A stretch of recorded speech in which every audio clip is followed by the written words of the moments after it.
এবং আমরা কাফনের কাপড় পরে রাজপথে আসবো। পুলিশ কি ভুলে গেছে আমরা জুলাইয়ে আন্দোলনে রক্ত দিতে শিখে গিয়েছিলাম? আমরা রক্ত দিতে জানি, আমরা শহীদ হতে জানি, আমরা বঙ্গুত্ব বরণ করতে জানি। আমরা ছাত্র জনতা কখনো পিছপা হইনি, আর ভবিষ্যতে হবেও না। আজকে মোটামুটি বিকাল 4টার দিকে কুষ্টিয়া ট্রাফিক পুলিশের একজন কর্মচারী জুলাই আগস্টের যে অভ্যুত্থান আমরা ঘটিয়েছিলাম সেই অভ্যুত্থান পরিপন্থী এবং অভ্যুত্থানের বিরোধিতা করে ব্যঙ্গ করে একটি ফেসবুকে পোস্ট করে। এর প্রতিবাদে আজকের আমরা বিক্ষোভ সমাবেশ এবং অবস্থান কর্মসূচি করছি। আমরা যতক্ষণ না পর্যন্ত সেই ট্রাফিক কর্মকর্তাকে গ্রেপ্তার না করা হচ্ছে আমরা আমাদের অবস্থান কর্মসূচি চালিয়ে যাব।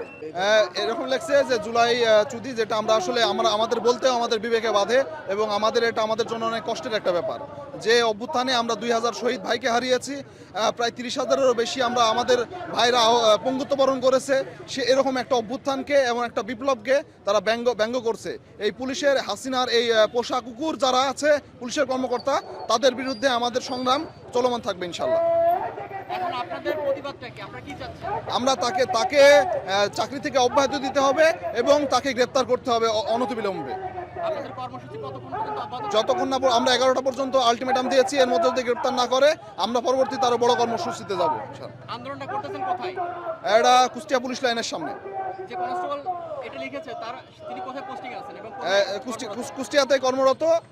এখন শুনলাম কুষ্টিয়া মজমপুরে থাকে। এখন শুনি তার বাসা ঝিনাইদহতে আছে, সে ছুটিতে আছে। নাম কি বলতে পারবেন? তার পুরো নামটা জানা নেই, শর্ট নাম জানা আছে রনি।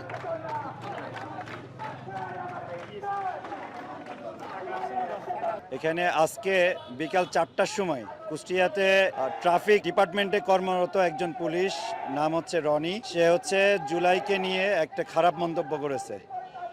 খুবই বাজে মন্তব্য, যেগুলো আমরা সাধারণত মুখে আনতে পারি না। এরকম মন্তব্য করেছে। মন্তব্য করার পরে বিষয়টা 20 মিনিটের মধ্যেই আমরা প্রশাসনকে জানাই। প্রশাসনকে জানানোর পরে সন্ধ্যা 7টা পর্যন্ত বা 8টা পর্যন্ত প্রশাসন এটার এগেনস্টে কোনো কার্যকরী পদক্ষেপ বা আমাদেরকে তারা জানাবে যে কোনো অ্যাকশন তার এগেনস্টে নিয়েছে, এরকম কোনো অ্যাকশন দৃশ্যমান হয়নি। যার ফলশ্রুতিতে জুলাইয়ের ছাত্র জনতা তারা জাস্ট 8টার পরে তারা একত্রিত হয়ে পুলিশ লাইনের গেট তারা ঘেরাও করেছে এবং ডিসি মহোদয় পর্যন্ত এটা 4:30টার মধ্যে এটা জানে যে এই ঘটনাটা ঘটে গেছে কুষ্টিয়াতে।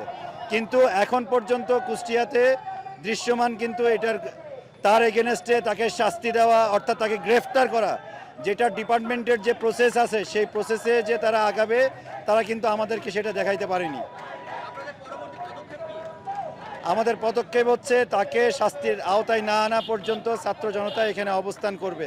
এটাই ঘোষণা দিয়েছে বৈষম্য বিরোধী ছাত্র আন্দোলন কুষ্টিয়া জেলার সদস্য সচিব মুস্তাফিজুর রহমান, যে আমরা এখানেই বসে থাকবো।